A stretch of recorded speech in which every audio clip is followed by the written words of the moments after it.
지금까지 우리가 트렌드에 대해서 굵직하게 세 가지 방향으로 얘기하자고 하면서 황영께서 먼저 이제 경제 상황에 비추어서 생각해보자라고 말씀하셨고, 그러면서 자연스럽게 곁다리로 인구 쪽 얘기도 됐습니다.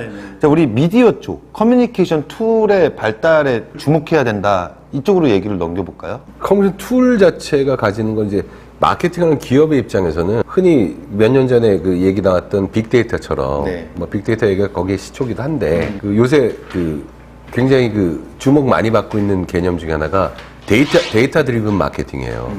근데 이게 데이터 드리븐 마케팅은 이전에 데이터베이스 마케팅하고는 결이 전혀 다른 거예요. 데이터베이스 마케팅은 소비자에 대해서 정보를 많이 알고 그리고 객관적인 개수적인 형태의 어떤 반응을 할 수 있다는 얘기를 하면, 데이터 드리븐 마케팅이라는 건 빅데이터처럼 소비자에 대한 데이터가 쌓이는데, 그 데이터가 뭐냐면 이 사람들이 어떤 시점에 뭘 사고 어떤 구매 양태를 보이고 알기 때문에 그 사람마다 제일 최적의 솔루션 오퍼를 훅 들어오게 만들 수 있다 이 뜻이에요. 미국에는 그런 데도 있잖아요. 가격 자체가 프라이싱이 퍼스널라이즈 된 데도 있어요. 또 하나, 이런 커뮤니케이션 미디어가 발전하니까 소비자들이 단순히 의견을 전달하는 피드백이 아니라 함께 뭘 할 수 있잖아요. 그래서 저 흥 소장이 얘기하는 저 마켓 4.0 코틀러 아저씨는 그 포피가 아니라 포시라고 했을 때 뭐라고 그랬다고요? 포시 첫 번째는 코크리에이션. 프라덕이 아니라 코크리에이션이다.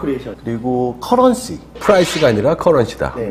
제가 영어 발음이 좀 컴플렉스가 있지만 그냥 자신 있게 하겠습니다. 커뮤널 액티베이션. 그래서 커뮤니티를 활성화하는 뭐 이런 프로모션이 컨버세이션이죠. 왜냐면 마켓 4.0이 인간적 유대가 제일 중요한데, 마켓 4.0 책 전체를 관통하는 주제는 이제 디지털 시대를 깔고 하는 얘기거든요. 디지털 시대라는 얘기가 커뮤니케이션 툴, 미디어의 변화를 기본으로 하는 얘기잖아요. 그래서 중요한 게, 옛날 IMC에서는 프로모션을 커뮤니케이션을 얘기했어요. 그죠? 근데 이 양반은 마켓 4.0에서 컨버세이션을 얘기했어요. 커뮤니케이션하고 컨버세이션은 비슷한 얘기지만 다른 거예요. 커뮤니케이션은 발신자와 수신자 관계를 설정하고, 예를 들어 발신자가 계속 떠들었는데 수신자가 거기에 대해서 반응을 안 해도 커뮤니케이션 된 거예요. 그렇죠. 컨버세이션은 대화를 의미하잖아요. 반드시. 전혀 다른 거죠. 그러니까 컨버세이션을 할 수 있으려면 거대한 기업과 하나의 그 작은 개체인 소비자가 컨버세이션 한다는 얘기는 기본적으로 인터랙션 할 수 있는 커뮤니케이션 툴이 발전되지 않으면 불가능한 거. 그런 맥락에서 우리 한 5년 전까지만 해도 우리 뭐라 그랬냐면 IT 산업이라고 했어요. 인포메이션 테크놀로지란 말이지. 요새는 그걸 ICT 산업이라고 그래요. 흥 소장, ICT는 뭐의 약자입니까? 지금 자꾸 저를 지금 이렇게 아까 제가 좀 습격했다고 그러시는 건가요? 일반적으로 ICT 그러면 인포메이션하고 커뮤니케이션이에요. 근데 이게 커뮤니케이션이라는 게 이제는 컨버세이션은 사람 냄새 좀 나잖아요. 커뮤니케이션은 예를 들면 우리가 IoT 얘기하잖아. IoT. 내가 이 스마트폰에 앱을 깔든 뭘 했어. 집에 들어갈 때 스마트폰을 딱 키면 자동으로 열려요. 그러려면 어떻게 해야 돼요? 얘는 뭔가를 발신하는 거예요. 그죠? 우리 문은 어떤 장치가 센서가 달려있겠지만 그걸 수신하는 거죠. 그거 자체를 커뮤니케이션 보는 거 이제. 그런 맥락에서 IT가 아니라 ICT라고 얘기하는 게 충분히 의미가 있어요. 이 어떤 매체나 이 커뮤니케이션 툴이 발전한다는 얘기에서 항상 어떤 문제가 생기냐면, 그런 거를 잘 쓰는 젊은 세대와 그거에 대해서 활용을 잘 못하는 좀 나이 먹은 세대의 분화가 자꾸 일어나는 거예요. 일어나는 거예요.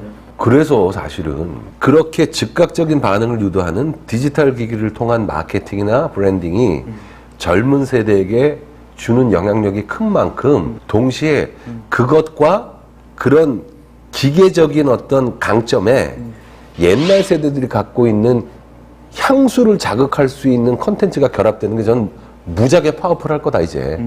디지털이 발전하면 콘텐츠 마케팅이 될 수밖에 없어요. 자율주행차 나오면, 물론 좀 먼 얘기지만 사람이 운전 안 해요. 출퇴근할 때 차로 간다고 쳐봐요. 내 감각을 활용해서 운전하지 않고 30분을 그냥 가요. 그럼 거기서 뭘 할 수 있죠? 뭔가 문화적인 걸 소비를 하겠죠. 독서를 한다든가. 콘텐츠겠죠. 그렇죠. 그래서 그런 식으로 발전할 거라고 보고요.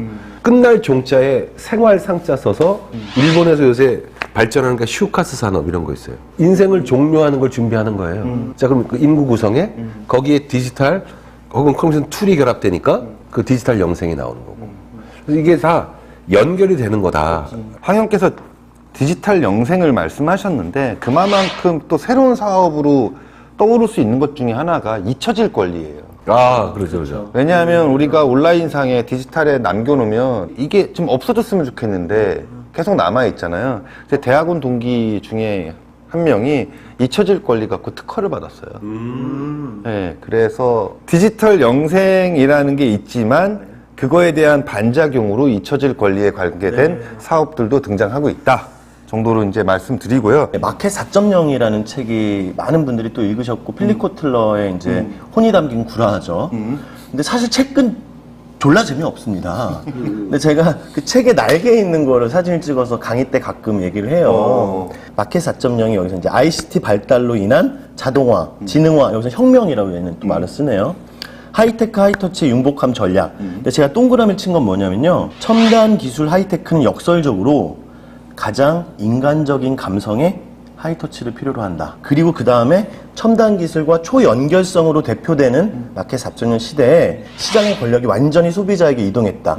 이건 황영이 몇 년 전부터 그 컨설팅을 하실 때 하신 얘기고 여기 그 얘기 나옵니다. 소비자와 대화하는 컨버세이션 능력, 컨버세이션 마인드라고요. 독일의 스테판이라는 사람은 실제로 이런 얘기를 해요. 이제 마케팅은 자신의 브랜드에 대한 긍정적인 컨버세이션을 일으키는 것을 목표로 해야 된다. 무슨 얘기냐면 아까 얘기하신 거와 같은 맥락인데 수다를 떠는 것 같지만 사실은 그 관련된 얘기를 할 수 있게 판을 잘 깔아주는 거예요. 그럼 플랫폼과 또 연결이 돼요. 나와 이 브랜드와 이 소비자의 컨버세이션보다는 이 유저들끼리의 컨버세이션 일으키게 하는 게 가장 중요하다. 마켓 4.0 얘기하면서도 다시 우리가 Something's Never Change로 돌아갈 수 있는 게 뭐냐면 결국 마켓 4.0 얘기하지만 인간, 사람과의 유대관계가 중요하다고 얘기하잖아요.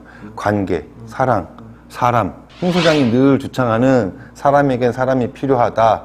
황영께서 늘 말씀하시는 진정성 있는 브랜딩이라는 것도 결국 사람 빼고 얘기하는 건 아니니까 네, 그렇게 생각하고요. 자, 홍 소장. 네.